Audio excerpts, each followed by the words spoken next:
Gold, trusted gold buyers. మీరు తాకట్టు పెట్టిన బంగారాన్ని విడిపించి ఈ రోజు ఉన్న మార్కెట్ ధరకు కొనబడను.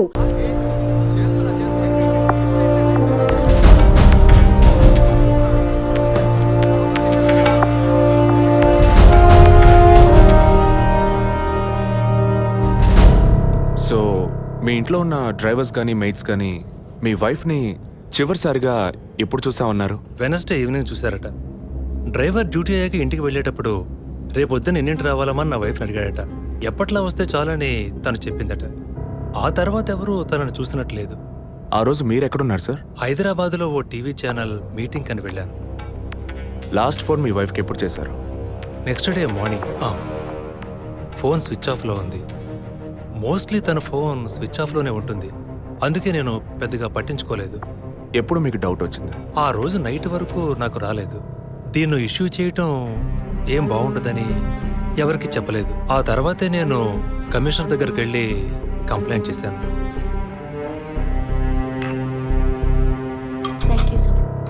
సో వివాహం ఎన్నేళ్ళైంది? 4 years. కిడ్స్? ఇంతవరకు వద్దని పోస్ట్పోన్ చేసుకుంటూ వచ్చాం. Now we're in plan. మీ వైఫ్కి హాబీస్, పర్సనల్ యాక్టివిటీస్ ఏమైనా ఉన్నాయా? తను పెద్ద క్రికెట్ ఫ్యానిటీ. ఇండియా గెలవాలని తను చర్చికి పోయి స్పెషల్ ప్రేయర్ కూడా చేస్తుంది. అంత పిచ్చి. ఓ, మీ వైఫ్కి దేవుడు అంటే అంత నమ్మకమా? యా, సండే మిస్ అవ్వకుండా చర్చికి పోయి వస్తుంది. కొన్ని సమయాల్లో లైఫ్లో కొన్ని ముఖ్యమైన నిర్ణయాలు కూడా చర్చి ఫాదర్ అడిగి తీసుకుంటుంది. ఏ church? Villivakkam Saint Thomas church. ఆ చర్చ్ ఫాదర్ జోసెఫ్ చనిపోయారని తెలుసా మీకు? యా, మా న్యూస్ డివిజన్ స్టాఫ్ ద్వారా I just got to know it. Thanks for your cooperation. Will get back to you shortly. Thank you. అంత స్ట్రాంగ్గా మీరు ఎలా చెప్పగలుగుతున్నారు విజయ్? జెసికాని పోయిన బుధవారమే ఇంట్లో వాళ్ళు చివరిసారిగా చూశారు sir. Saint Thomas church father Joseph murder గురువారం నాడు జరిగింది. అందులోనూ ఫాదర్ జోసెఫ్ చనిపోయింది పాపాలు ఒప్పుకోలు చోటు కావడం వల్ల ఆ రోజు ఉదయం ఆయన ఎవరికో పాప క్షమాపణ చేస్తుంటారు. అది జెసికానే ఎందుకు కాకూడదని నా అసంప్షన్. Good morning sir. రండి స్టీఫెన్, కూర్చోండి. Vijay, yes sir. Father death case వీరే డీల్ చేస్తున్నారు. Hello sir. Hello. Vijay handle చేస్తున్న కేసులో కనిపించకుండా పోయిన అమ్మాయి ఫాదర్ మరణించిన టైంలో పాప క్షమాపణ కోసం వచ్చి అక్కడ ఉన్నందువల్ల ఈ హత్యకి ఆ అమ్మాయికి సంబంధం ఉండొచ్చేమో అని వీరు అనుమానం. ఉండొచ్చు సార్. మనం అలా అనుమానిస్తే ఫాదర్ చనిపోయిన సమయంలో బయటికి వెళ్ళిన వాచ్మెన్ దగ్గర నుంచి బెల్ కొట్టేవాడి వరకు అనుమానించాలి. It is simple. ఒక చర్చి ఫాదర్ గా వారి సర్వీస్ కి వంక పెట్టలేం. కానీ వారి పర్సనల్ లైఫ్ ఎంక్వైరీ చేసినప్పుడు వారికి ఒకసారి బైపాస్ సర్జరీ జరిగినా మరోసారి సర్జరీ చేయాల్సి వచ్చింది. ఆపరేషన్ ఖర్చులు, చేసిన అప్పులు, వీటన్నిటి వల్ల వారి నిర్ణయానికి వచ్చి ఉండొచ్చు. సూసైడ్ అంటానికి కావాల్సిన సిమ్టమ్స్ అన్నీ ఉన్నాయి. ఈ కేసు గురించి మీ ఒపీనియన్ ఏంటి? నాకు మాత్రం చర్చ్ ఫాదర్ మరణం సూసైడ్ కాదని ఎందుకో డౌట్ సార్. ఎలా చెప్పగలుగుతున్నారు? ఆయన పర్సనల్ లైఫ్లో ఎలాంటి వారైనా కావచ్చు, కానీ ఒక స్వచ్ఛమైన క్రిస్టియన్గా జీవించేవారట. అంత స్వచ్ఛమైన క్రిస్టియన్గా ఉన్నవారు తన రక్తాన్ని పవిత్రమైన చర్చ్లో చెందించారని ఎప్పుడూ అనుకోరు. పోనీ ఒకవేళ సూసైడ్ చేసుకోవాలనుకున్నా అది వారి ఇంట్లో చేసుకుని ఉండేవారు. వారు ఆ పని చేయలేదు. ఫాదర్ కన్నా ఎక్కువగా బైబిల్ చదివినట్టున్నారు. దీనికి బైబిల్ చదవాల్సిన అవసరం లేదు. క్రైస్తవ మతతత్వాన్ని అర్థం చేసుకుంటే చాలు. జెసికా కేసుని, ఫాదర్ కేసుని ఒకే యాంగిల్లో పరిశీలిస్తేనే మనం ఒక నిర్ణయానికి రాగలుగుతాం సార్. మరి ఇంకేంటి సార్, దివ్య దృష్టి ఉన్నట్టు అన్ని వీరే చెప్తున్నారు. ఈ కేసు కూడా వీరికి అప్పగించండి. ఎస్ స్టీఫెన్, నేను అదే మంచిదనుకుంటున్నాను. దీన్ని విజయ్ హ్యాండిల్ చేస్తాడు. సార్. ఏంటి సార్? కేసుకు సంబంధించిన ఫైల్స్ అన్ని వీరికి అప్పచెప్పండి. విజయ్ సార్, ఫాదర్ కేసులో మీకు అసిస్ట్ చేయడానికి స్టేషన్ సబ్ ఇన్స్పెక్టర్ తిరుపతి అని ఒక ఆయన ఉన్నారు. ఆయన మీకు హెల్ప్గా ఉంటారు. కాకపోతే కాస్త ఎక్కువగా మాట్లాడతారు, చూసుకోండి. I will handle it sir. Thank you.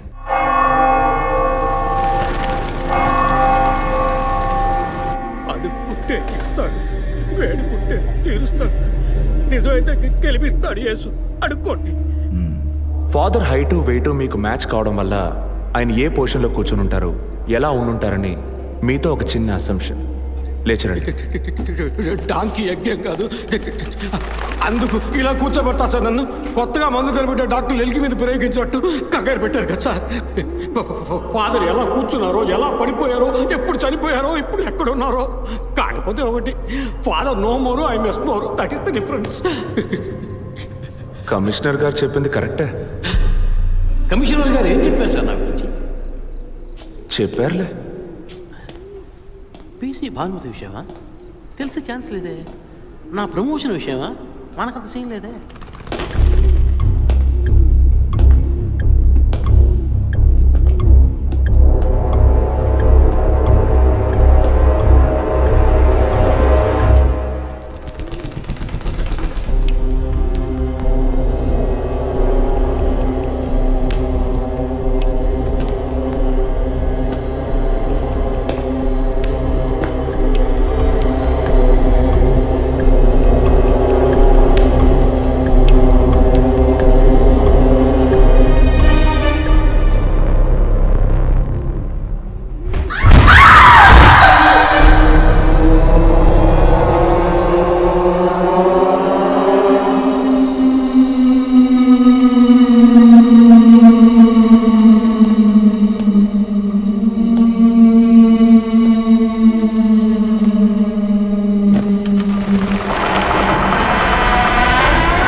పేరు యాంటోనీ.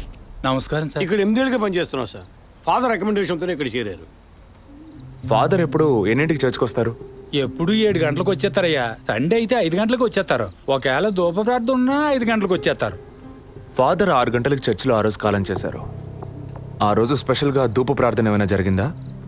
అసువంటిది ఏం లేదే. మరెందుకు ఫాదర్ అంత ఎర్లీగా వచ్చారు? ఫాదర్కి తెలిసిన ఎవరైనా విఐపీలు పాప ఒప్పుకోలకు వచ్చినప్పుడు ఒకరోజు ముందుగానే ఫోన్ చేసి వచ్చేస్తారయ్యా. ఆ రోజు ఎవరైనా వచ్చారా? ఆ రోజున బిడ్డకు ఒళ్ళు బాగోలేదని ఇంటికి వెళ్ళిపోయినయ్యా. కానీ వెళ్ళేటప్పుడు తలుపు ముయ్యొద్దు, తెరిచే ఉంచు అన్నారు. గేట్ తెరిచి ఉంచిన విషయాన్ని ఇంతకు ముందు వచ్చిన పోలీసులు కానీ లేక వీరు కానీ మిమ్మల్ని అడిగారా? లేదయ్యా, ఈ అడగలేదయ్యా. ఏమయ్యా అడిగితేనే చెప్తావా, అడగకపోతే చెప్పవా? I'm exit. ఫాదర్ చనిపోయాక మొట్టమొదటిసారి బాడీని చూసింది ఎవరని చెప్పారు? గీత అనే ఒక అమ్మాయి సార్. ఆ అమ్మాయి ఎక్కడ పనిచేస్తోంది?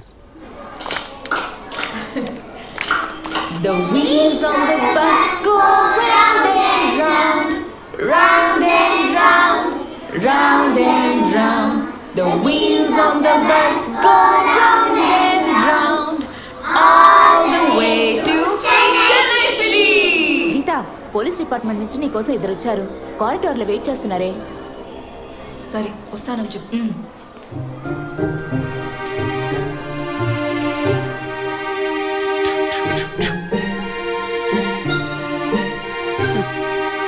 ఈ వయసులో పిల్లలు అన్నాక ఇలాగే అలా చేస్తుంటారులేండి. కానీ రేపు పెద్దయ్యాక మదర్ తెరిసా కావచ్చు, తాత గాంధీ కావచ్చు, మామ నెహ్రూ కావచ్చు. కానీ నాలా మాత్రం కాలేరండి.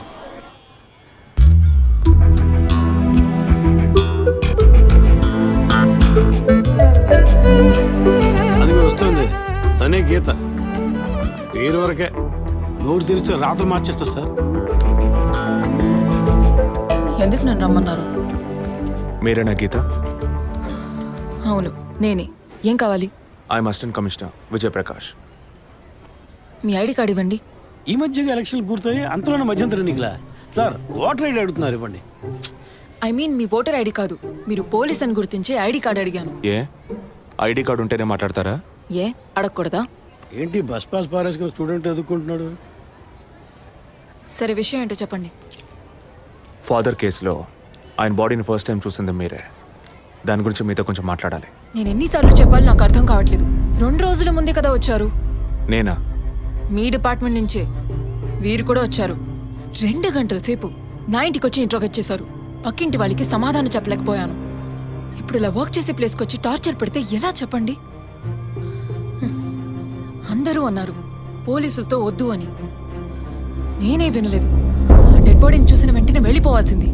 ఆ పని మీరు చేస్తుంటే మీ ఇంటికి పోలీస్ కుక్కలు వచ్చేవి. ఏంటి బెదిరిస్తున్నారా? బెదిరించలా, మీకు సమాధానం చెప్పాను.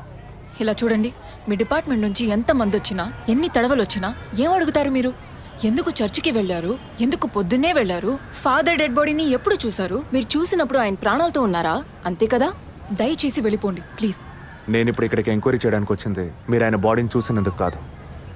మరి అదే ఒక మర్డర్ అయి ఉంటే డైరెక్ట్గా చూసుంటారుగా, అది అడగడానికి. నెక్స్ట్ టైం వచ్చినప్పుడన్నా మీరు నిజం చెప్పడానికి ప్రయత్నించండి. నెక్స్ట్ టైం కూడా వస్తామా? ఇన్వెస్టిగేషన్లో ఇంటర్వల్.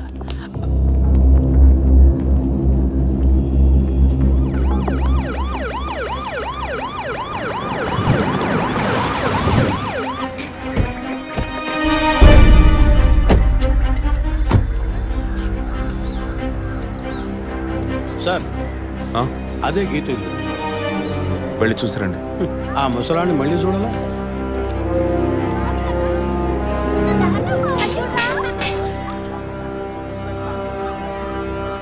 ఏంటి ఇంకా రాలేదు? వచ్చాడు. గీత గారు ఉన్నారా? తను పొద్దున్నే స్కూల్కి వెళ్ళిపోయిందే. ఇంతకు ముందు చాలాసార్లు ఎంక్వైరీకి వచ్చి వెళ్ళారు కదా, మళ్ళీ దేనికి? ఏం లేదు, ఏసీ కొత్త రీ ఎంక్వైరీ చేయాలంటున్నారు. వస్తే విషయం చెప్పండి, సరేనా? సరే సార్. ముసలాడు చెప్పింది ఏసీ గిరిపించే ఉంటుంది. అయినా మళ్ళీ మనం చెప్పాలి కదా, ఏదో గాడిచ్చాక. సార్ పొద్దున్న స్కూల్కి వెళ్ళారట, ఇప్పుడేంటి సార్ మళ్ళీ మన స్కూల్కా? అక్కర్లేదు, స్టేషన్కి తనే వస్తుంది.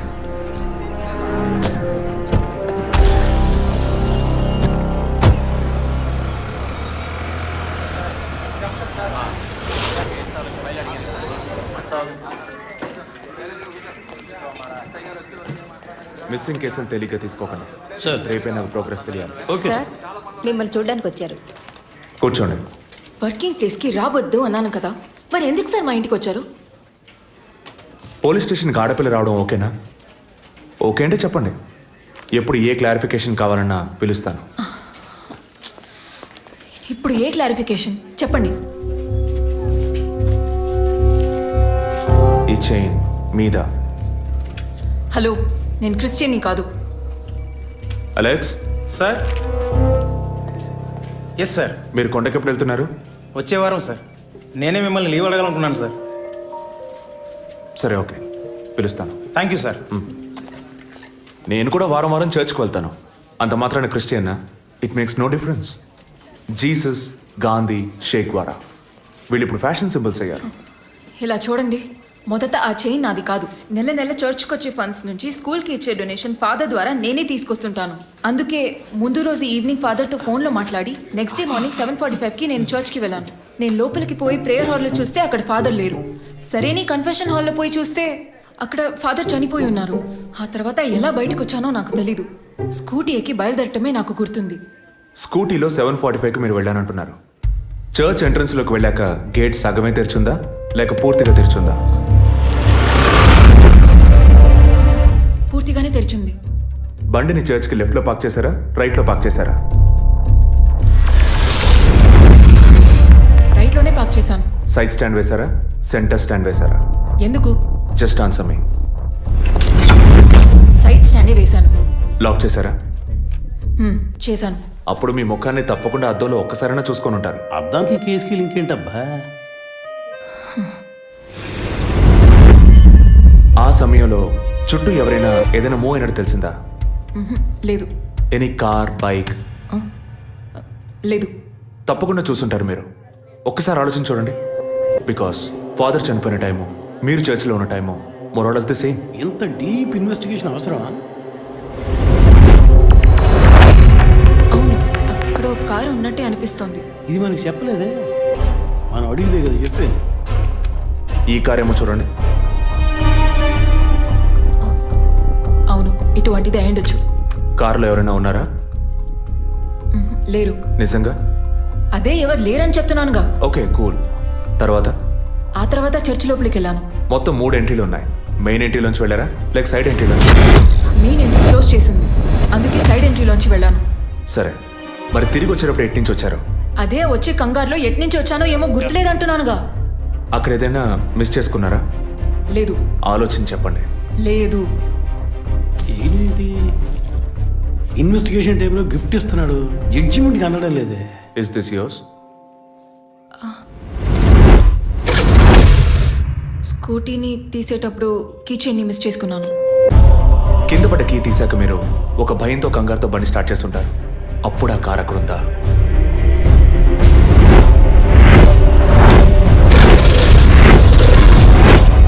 అప్పుడు ఆ కారు అక్కడ లేదు. That's it. జెసికా చర్చ్కి వచ్చింది, స్ట్రగుల్ జరిగింది. బయటికి వెళ్ళేటప్పుడు ఒంటరిగా వెళ్ళే అవకాశం లేదు. పూర్తయిందా? ఇప్పుడు నన్ను వెళ్ళమంటారా? Anyway, thanks lot miss Geetha. No mention. మీరు చక్కగానే ఇన్వెస్టిగేట్ చేస్తున్నారు. Thank you. మీరు తెలివిగానే సమాధానం చెప్పారు. నన్ను మళ్ళీ మళ్ళీ పిలవరుగా? చెప్పలేం. మీరు పూర్తిగా నిజం చెప్పలేదు కదా, అందుకని పిలవచ్చు. ఎందుకు? అచ్చం చూసానా? కాదు, ఆ హత్య మీరే చేసి ఉండొచ్చుగా. ఇచ్చే ట్విస్ట్. ఇలా తేపా మీరు పిలిస్తే నేను రావాల్సిన అవసరం లేదు. Too much. This is the last.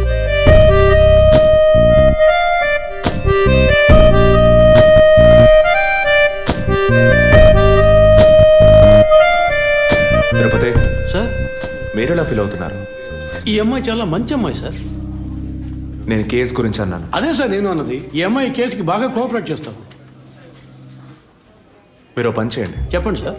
ఓ 2 రోజులు లీవ్ తీసుకోండి. ఏసీకి హీట్ ఎక్కింది, ఎప్పుడైనా ప్యాలెన్స్. సార్, ఈ కేసు నేను ఇంట్లో ఉండే డీల్ చేస్తాను sir. I'm exit.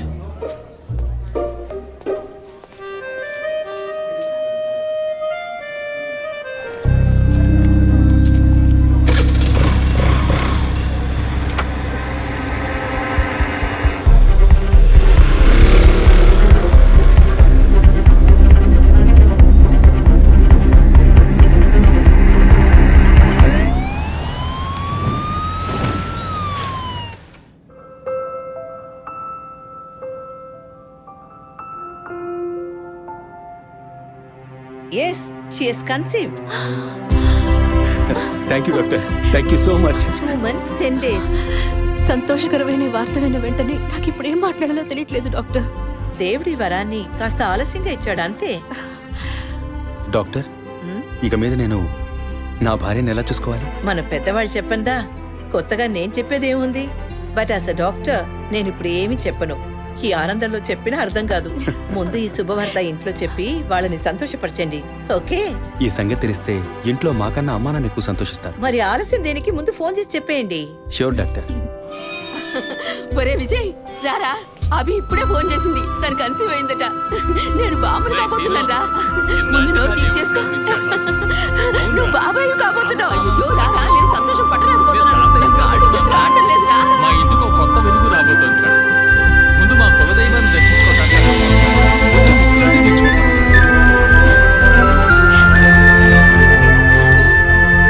Vijay Vijay police officer దగ్గరే సస్పెన్సా? ఇల్లంతా ఎంత హడావుడిగా ఎంత సందడిగా ఉందో తెలుసా? ఇన్నేళ్ల తర్వాత మిమ్మల్ని అమ్మా నాన్న అని పిలవడానికి ఒక బిడ్డ, నేను బాబాయిని. నాకు అందులోని ఆనందం కన్నా మీ ఇద్దరు మనసులు సంతోషంగా ఉన్నాయి చూడు, అది చాలదురా నాకు. ఇటీవు ఏంట్రా ఉదయంతో పెద్ద డైలాగ్ వదులుతున్నావు? రే, ఇన్నేళ్ళుగా నువ్వు ఉదయం దగ్గర వదలని డైలాగ్సా? దుర్మార్గుడా, నీతో మాట్లాడమే తప్పురా. సరే సరే, ఇంతకీ ట్రీట్ ఎక్కడో ప్లాన్ చేసి చెప్పరా? And once again my hearty wishes to both of you. ఓకేరా, బాయ్. బాయ్.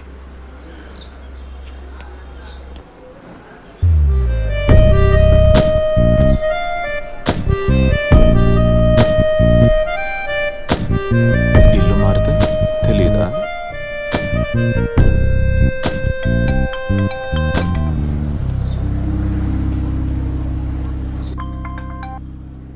హాయ్. అసలేం కావాలి మీకు? కేసు విషయంగా మిమ్మల్ని చూడాలి. మీకు చూసే అవకాశం లేదు. ఇప్పుడు చూస్తూనే ఉన్నానుగా. ఏంటి బిల్డప్పా?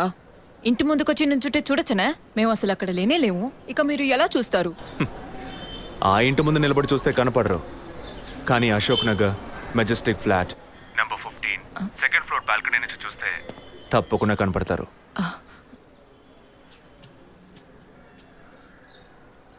హాయ్. ఇక మీద మీరు ఇంట్లో ఉన్నారా బయటికి వెళ్ళారా అని ఫోన్ చేసి తెలుసుకోవాల్సినంత అవసరం లేదు. కేసు విషయంగానే.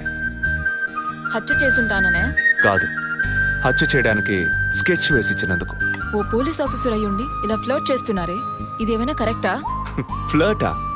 డైలీ లేవగానే ఒక కప్పు కాఫీ తాగితే ఎనర్జీ వచ్చినట్టు, వర్కౌట్ చేస్తే రిలాక్స్ అయినట్టు మీతో మాట్లాడుతుంటే నాకు అనిపిస్తుంది. 6 మీరు ఈ కేసుని పూర్తి చేయకూడదు, ఒక చిన్న క్లూ కూడా దొరకకూడదు. ఇది నా శాపం. చిన్న క్లూ అక్కర్లేదు, ఓ పెద్ద క్లూనే కావాలి.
బాడీ జెసికాదే అని కన్ఫర్మ్ చేశారా? సార్ ఇప్పుడు ఫారెన్సిక్ రిపోర్ట్లో ఎక్స్టర్నల్ మార్క్స్ చూసి ఆమె జెసికా అని కన్ఫర్మ్ చేశారు.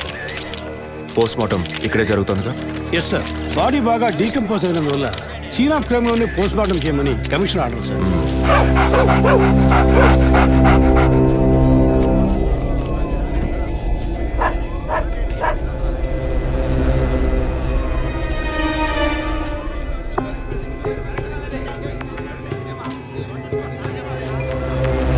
తిరుపతి సార్ కార్లో ఉన్న థింగ్స్ అన్ని మిస్ చేయకుండా కలెక్ట్ చేసి పెట్టండి. Okay sir. తన హస్బెండ్కి ఇన్ఫార్మ్ చేశారా? ఇప్పుడే ఇన్ఫార్మ్ చేశాను సార్, కానీ ఈలోగానే ఛానల్స్ వాళ్ళందరూ వచ్చేసారు సార్. పోస్ట్ మార్టం ఎక్కడ జరుగుతోంది?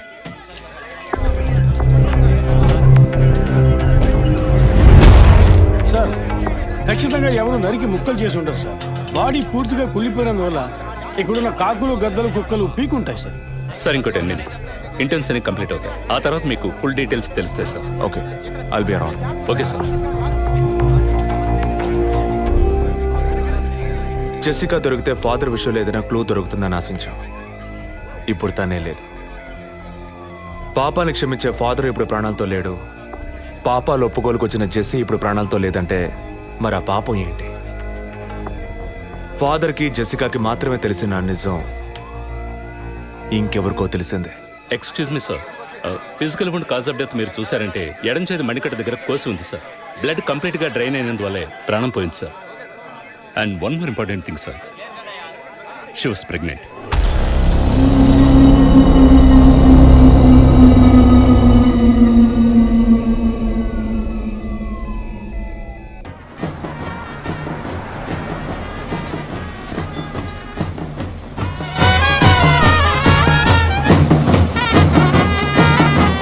టైం ఎంతైందో చూడు. చెప్పానన్నా సార్ మినిస్టర్ లైన్లో ఉన్నారు. అయ్యా లేటు గీటు ఏం లేదయ్యా, తొందర ఏం లేదు, నిదానంగా రండి. మీరు అమ్మ వచ్చి గాజులు వేస్తేనే కదా ఫంక్షన్ నిండుతాను. ఏమండి సరేనయ్యా, అయ్యగారు ఎప్పుడు వస్తారు? ఆలస్యం అవుతుందండి. ఇంకో 10 నిమిషాల్లో వచ్చేస్తారు. నువ్వు వెళ్ళి అక్కడ చేయాల్సిన పని చూడు ముందు. ఇంకోసారి ఫోన్ చేయండి.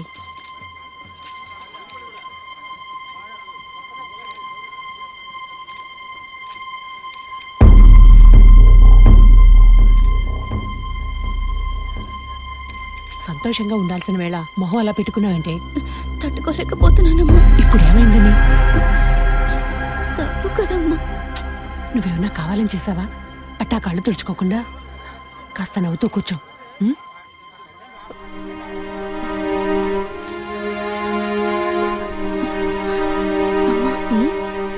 నేను రెస్ట్ రూమ్కి వెళ్ళొస్తాను. వెళ్ళు, అలాగే రిఫ్రెష్ అయ్యరా. త్వరగా రా, మంత్రి గారు కూడా వచ్చే టైం అయింది. అర్థమైందా?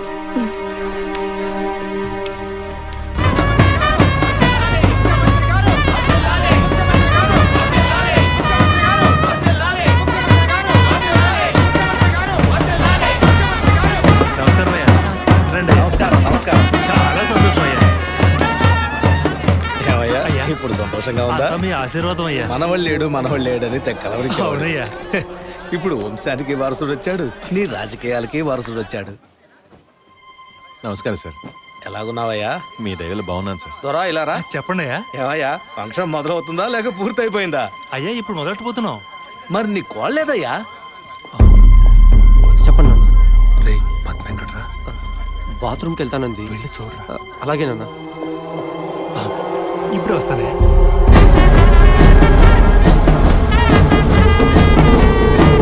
అమ్మా,